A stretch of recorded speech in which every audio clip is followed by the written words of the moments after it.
ನಮಸ್ಕಾರ ವೀಕ್ಷಕರೇ, ಗೃಹಲಕ್ಷ್ಮಿಯರಿಗೆ good news. ಬಾಕಿ ಹಣ ಬಿಡುಗಡೆ. ರಾಜ್ಯ ಸರ್ಕಾರದ 5 ಪ್ರಮುಖ ಗ್ಯಾರಂಟಿ ಯೋಜನೆಗಳಲ್ಲಿ ಒಂದಾದ ಗೃಹಲಕ್ಷ್ಮಿ ಯೋಜನೆಯ ಹಣಕ್ಕಾಗಿ ಕಾಯುತ್ತಿದ್ದ ಲಕ್ಷಾಂತರ ಮಹಿಳೆಯರಿಗೆ ಸಿಹಿ ಸುದ್ದಿ ಸಿಕ್ಕಿದೆ. ತಾಂತ್ರಿಕ ವಿಳಂಬದಿಂದಾಗಿ ಬಾಕಿ ಇದ್ದ ಮೇ ತಿಂಗಳವರೆಗಿನ ಕಂತುಗಳ ಮೊತ್ತವನ್ನು ರಾಜ್ಯ ಸರ್ಕಾರ ಬಿಡುಗಡೆ ಮಾಡಿದ್ದು, ಅರ್ಹ ಫಲಾನುಭವಿಗಳ ಬ್ಯಾಂಕ್ ಖಾತೆಗಳಿಗೆ ನೇರ ನಗದು ವರ್ಗಾವಣೆಯ ಮೂಲಕ ಹಣ ಜಮೆ ಮಾಡುವ ಪ್ರಕ್ರಿಯೆ ಆರಂಭವಾಗಿದೆ.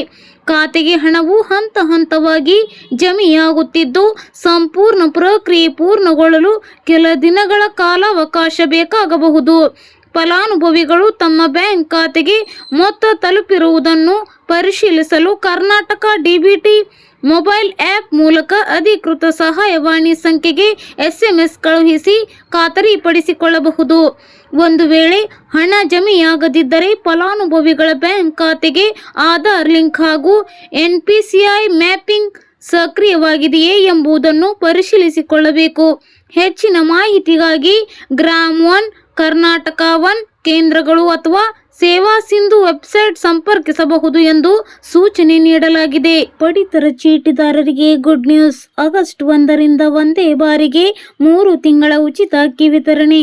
ಪ್ರಸ್ತುತ ಎಲ್ ನೀನೋ ಪ್ರಭಾವದಿಂದಾಗಿ ದೇಶದಲ್ಲಿ ಮಳೆ ಅಭಾವದ ಪರಿಸ್ಥಿತಿ ತಲೆದೋರಿರುವ ಹಿನ್ನೆಲೆಯಲ್ಲಿ ಕೇಂದ್ರ ಸರ್ಕಾರವು ಪಡಿತರ ಚೀಟಿದಾರರಿಗೆ ಭರ್ಜರಿ ಸಿಹಿ ಸುದ್ದಿಯೊಂದನ್ನು ನೀಡಿದೆ. ನಾಗರಿಕರಿಗೆ ಯಾವುದೇ ತೊಂದರೆಯಾಗದಂತೆ ನೋಡಿಕೊಳ್ಳಲು ಸತತ 3 ತಿಂಗಳ ರೇಷನ್ ಅಕ್ಕಿಯನ್ನು ಒಂದೇ ಬಾರಿಗೆ ವಿತರಿಸಲು ನಿರ್ಧರಿಸಿದೆ. ಈ ಕುರಿತು ಸರ್ಕಾರದ ಆಹಾರ ಮತ್ತು ನಾಗರಿಕ ಸರಬರಾಜು ಇಲಾಖೆಯು ಮಹತ್ವದ ಆದೇಶವನ್ನು ಹೊರಡಿಸಿದೆ. ಕೇಂದ್ರ ಸರ್ಕಾರದ ನಿರ್ದೇಶನದಂತೆ 2026ರ ಆಗಸ್ಟ್, ಸೆಪ್ಟೆಂಬರ್ ಮತ್ತು ಅಕ್ಟೋಬರ್ ತಿಂಗಳ ಪಡಿತರವನ್ನು ಒಂದೇ ಅವಧಿಯಲ್ಲಿ ಫಲಾನುಭವಿಗಳಿಗೆ ಹಂಚಿಕೆ ಮಾಡಲು ಇಲಾಖೆ ತೀರ್ಮಾನಿಸಿದೆ. ಮಳೆಗಾಲದಲ್ಲಿ ಎದುರಾಗಬಹುದಾದ ಸಾರಿಗೆ ಸಂಪರ್ಕದ ಸಮಸ್ಯೆಗಳು ಹಾಗೂ ದಾಸ್ತಾನು ಸವಾಲುಗಳನ್ನು ಸಮರ್ಥವಾಗಿ ಎದುರಿಸುವುದು ಮತ್ತು ಬಡ ಕುಟುಂಬಗಳು ರೇಷನ್ ಲಭ್ಯತೆ ಬಗ್ಗೆ ಆತಂಕ ಪಡದಂತೆ ನಿಶ್ಚಿಂತೆಯಾಗಿರುವಂತೆ ಮಾಡುವುದೇ ಈ ನಿರ್ಧಾರದ ಮುಖ್ಯ ಉದ್ದೇಶವಾಗಿದೆ. ಆಗಸ್ಟ್ 1ರಿಂದಲೇ ಈ 3 ತಿಂಗಳ ಪಡಿತರ ಸಾಮಗ್ರಿಗಳ ವಿತರಣೆ ಪ್ರಕ್ರಿಯೆ ಆರಂಭವಾಗಲಿ. ರಾಷ್ಟ್ರೀಯ ಆಹಾರ ಭದ್ರತಾ ಕಾಯ್ದೆಯ ಅಡಿಯಲ್ಲಿ ಈ ಪಡಿತರವನ್ನು ಫಲಾನುಭವಿಗಳಿಗೆ ಸಂಪೂರ್ಣವಾಗಿ ಉಚಿತವಾಗಿ ನೀಡಲಾಗುತ್ತಿದೆ.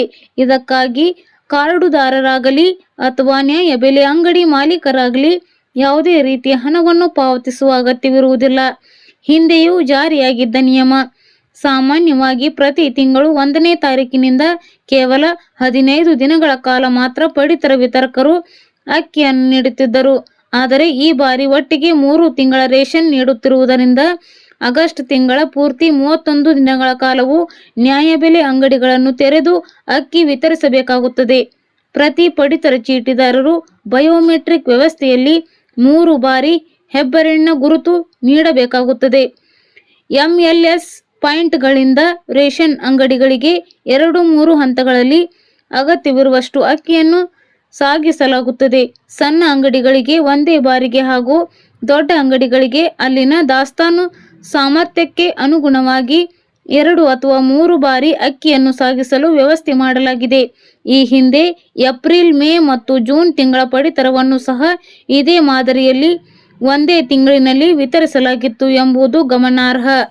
ಲಕ್ಷಾಂತರ ಹಿರಿಯ ನಾಗರಿಕರ, ವಿಧವಾ ಸಹೋದರಿಯರ ಮತ್ತು ವಿಕಲಚೇತನ ಬಂಧುಗಳ ಬದುಕಿನ ಭರವಸೆಯ ಮಾತು. ತಿಂಗಳ 19ನೇ ತಾರೀಕು ಕಳೆದರೂ ಇನ್ನೂ ತಮ್ಮ ಖಾತೆಗೆ ಆ ಪಿಂಚಣಿಯ ಹಣ ಜಮೆಯಾಗುತ್ತಿಲ್ಲ ಎಂದು ಚಿಂತೆಯಲ್ಲಿ ಮುಳುಗಿರುವ ಪ್ರತಿಯೊಬ್ಬರಿಗೂ ಇವತ್ತು ನಾನು ಭರವಸೆ ಬೆಳಕನ್ನು ತಂದಿದ್ದೇನೆ. ನೀವು ಎಂದಾದರೂ ಆಲೋಚನೆ ಮಾಡಿದ್ದೀರಾ, ಆ ಒಂದು ಸಣ್ಣ ಪಿಂಚಣಿಯ ಮೊತ್ತ ಆ ಕುಟುಂಬಗಳಿಗೆ ಎಷ್ಟು ಮುಖ್ಯ ಎಂದು? ತಿಂಗಳ ಪೂರ್ತಿ ದುಡಿದು ಬೆವರು ಸುರಿಸಿ ಜೀವನ ನಡೆಸೋರಿಗೆ ಈ ಹಣ ಕೇವಲ ಸರ್ಕಾರದ ಸಹಾಯವಲ್ಲ, ಅದು ಅವರ ಬದುಕಿನ ಆಸರೆ. ಇವತ್ತು ಈ ವಿಡಿಯೋದಲ್ಲಿ ನಾನು ಕೇವಲ ಮಾಹಿತಿಯ ಬಗ್ಗೆ ಮಾತನಾಡುವುದಿಲ್ಲ, ಬದಲಾಗಿ ಆ ಹಣವನ್ನು ಪಡೆಯುವ ಹಾದಿಯಲ್ಲಿ ನಮಗಿರುವ ಅಡೆತಡೆಗಳು, ನಾವು ಮಾಡಬೇಕಾದ ಸಣ್ಣ ದಾಖಲೆಗಳು, ಬದಲಾವಣೆಗಳು ಮತ್ತು ಮುಂದಿನ ದಿನಗಳಲ್ಲಿ ಬರಲಿರುವ ಆ ಭರ್ಜರಿ ಸಿಹಿ ಸುದ್ದಿಯ ಬಗ್ಗೆ ದೀರ್ಘಾವಧಿಯ ಚರ್ಚೆ ಮಾಡೋಣ. ನನ್ನ ಜೊತೆ ಕೊನೆಯವರೆಗೂ ಇರಿ, ಯಾಕೆಂದರೆ ನೀವು ಮಿಸ್ ಮಾಡಿಕೊಳ್ಳುವ ಒಂದೊಂದು ಸೆಕೆಂಡು ಬಹುಶಃ ನಿಮ್ಮ ಹಕ್ಕಿನ ಹಣವನ್ನು ಪಡೆಯುವಲ್ಲಿ ದೊಡ್ಡ ವ್ಯತ್ಯಾಸವನ್ನು ಉಂಟು ಮಾಡಬಹುದು. ಒಮ್ಮೆ ಕಲ್ಪಿಸಿಕೊಳ್ಳಿ, ಹಳ್ಳಿಯ ಒಂದು ಸಣ್ಣ ಮನೆಯಲ್ಲಿ ಅಜ್ಜ ಕುಳಿತಿದ್ದಾರೆ. ಅವರ ಕೈಯಲ್ಲಿ ಹಳೆಯದಾದ ಬ್ಯಾಂಕ್ ಪಾಸ್ಬುಕ್ ಇದೆ. ಕಣ್ಣುಗಳು ಅಸ್ಪಷ್ಟವಾಗಿವೆ, ಆದರೂ ಆ ಪುಸ್ತಕದ ಪುಟಗಳನ್ನು ಮತ್ತೆ ಮತ್ತೆ ತಿರುಗಿಸಿ ನೋಡುತ್ತಿದ್ದಾರೆ. ಮೆಸೇಜ್ ಬಂದಿದೆಯೇ ಎಂದು ಪದೇ ಪದೇ ಮೊಬೈಲ್ ಚೆಕ್ ಮಾಡುತ್ತಿದ್ದಾರೆ. ಆ ಆತಂಕ, ಆ ನಿರೀಕ್ಷೆ ನಮಗೆ ಅರ್ಥವಾಗುತ್ತದೆಯೇ? ಅಕ್ಕಿ, ಬೇಳೆ, ಔಷಧಿಗಾಗಿ ಯಾರ ಮುಂದೆಯೂ ಕೈ ಚಾಚದ ಬದುಕು ಅವರದ್ದು. ಸರ್ಕಾರಿ ಪಿಂಚಣಿ ಬಂದರೆ ಮಾತ್ರ ಅವರಿಗೆ ನೆಮ್ಮದಿ. ಆದರೆ ತಾಂತ್ರಿಕ ತೊಂದರೆಗಳು, ಬ್ಯಾಂಕ್ ಅಕೌಂಟಲ್ಲಿನ ಸಣ್ಣ ಲೋಪದೋಷಗಳು ಅವರ ಈ ಚಿಕ್ಕ ಸಂತೋಷವನ್ನು ಕಸಿದುಕೊಳ್ಳುತ್ತವೆ. ನೀವು ಎಂದಾದರೂ ಕೇಳಿದ್ದೀರಾ, ಯಾಕೆ ಹಣ ಬಿಡುಗಡೆ ಆದರೂ ನಮ್ಮ ಅಕೌಂಟ್ ಸೇರುವುದಿಲ್ಲ ಎಂದು? ಇದಕ್ಕೆ ಉತ್ತರ ಹುಡುಕುತ್ತಾ ಹೋದರೆ ಕೇವಲ ಸಿಸ್ಟಮ್ನಲ್ಲಿನ ದೋಷ ಮಾತ್ರವಲ್ಲ, ನಮ್ಮ ಕಡೆಯಿಂದ ಆಗುವ ಸಣ್ಣ ತಪ್ಪುಗಳು ಇರುತ್ತವೆ. ಈಗ ನೋಡಿ, ರಾಜ್ಯದ 18 ಜಿಲ್ಲೆಗಳಲ್ಲಿ ಈಗ ಹಣ ವರ್ಗಾವಣೆ ಪ್ರಕ್ರಿಯೆ ಭರದಿಂದ ಸಾಗಿದೆ.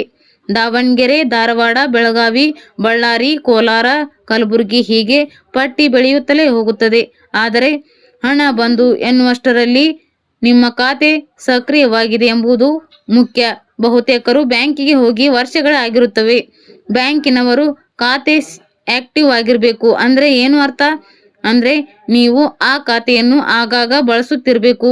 ಕನಿಷ್ಠ ಪಕ್ಷ ತಿಂಗಳಿಗೆ ಒಮ್ಮೆಯಾದರೂ ಬ್ಯಾಂಕಿನ ಕೌಂಟರ್ನಲ್ಲಿ ನಿಂತು ಪಾಸ್ಬುಕ್ ಅಪ್ಡೇಟ್ ಮಾಡಿಸಿಕೊಳ್ಳಿ. ಯಾಕೆ ಗೊತ್ತಾ? ಸಿಸ್ಟಮ್ನಲ್ಲಿ ನಿಮ್ಮ ಅಕೌಂಟ್ ನಿಷ್ಕ್ರಿಯ ಅಂದ್ರೆ ಡಾರ್ಮೆಂಟ್ ಎಂದು ತೋರಿಸಿದರೆ ಸರ್ಕಾರ ಕಳುಹಿಸುವ ಹಣ ವಾಪಸ್ ಹೋಗುತ್ತದೆ. ಈ ಸಣ್ಣ ವಿಷಯ ನಮಗೆ ಗೊತ್ತಿರುವುದಿಲ್ಲ, ಆದರೆ ಪರಿಣಾಮ ಬಹಳ ದೊಡ್ಡದು. ಮತ್ತೊಂದು ಮುಖ್ಯವಾದ ಸಂಗತಿ ಎಂದರೆ ಆಧಾರ್ ಲಿಂಕ್ ಮತ್ತು KYC. ಈಗಿನ ಕಾಲದಲ್ಲಿ ಎಲ್ಲವೂ ಆಧಾರ್ ಜೊತೆ ಲಿಂಕ್ ಆಗಿದೆ. ನಿಮ್ಮ ಬೆರಳಚ್ಚು ಅಥವಾ OTP ಮೂಲಕ ನಿಮ್ಮ ಖಾತೆ ಸರ್ಕಾರಿ ಸಿಸ್ಟಮ್ ಜೊತೆ ಸಂಪರ್ಕದಲ್ಲಿರಬೇಕು. ಅಕಸ್ಮಾತ್ ನಿಮ್ಮ ಆಧಾರ್ ಮತ್ತು ಬ್ಯಾಂಕ್ ಖಾತೆಯ ದಾಖಲೆಗಳು ಮ್ಯಾಚ್ ಆಗದಿದ್ದರೆ ಹಣ ಅರ್ಧ ದಾರಿಯಲ್ಲೇ ತಡೆ ಹಿಡಿಯಲ್ಪಡುತ್ತವೆ. ಇದನ್ನೇ ನಾವು ತಾಂತ್ರಿಕ ಸಮಸ್ಯೆ ಎನ್ನುವುದು. ಇವತ್ತೇ ನಿಮ್ಮ ಬ್ಯಾಂಕಿಗೆ ಹೋಗಿ ಮ್ಯಾನೇಜರ್ ಬಳಿ ಕೇಳಿ, ನನ್ನ ಖಾತೆಗೆ ಆಧಾರ್ ಲಿಂಕ್ ಆಗಿದೆಯೇ, KYC ಅಪ್ಡೇಟ್ ಆಗಿದೆಯೇ ಎಂದು ಸ್ಪಷ್ಟವಾಗಿ ಕೇಳಿ.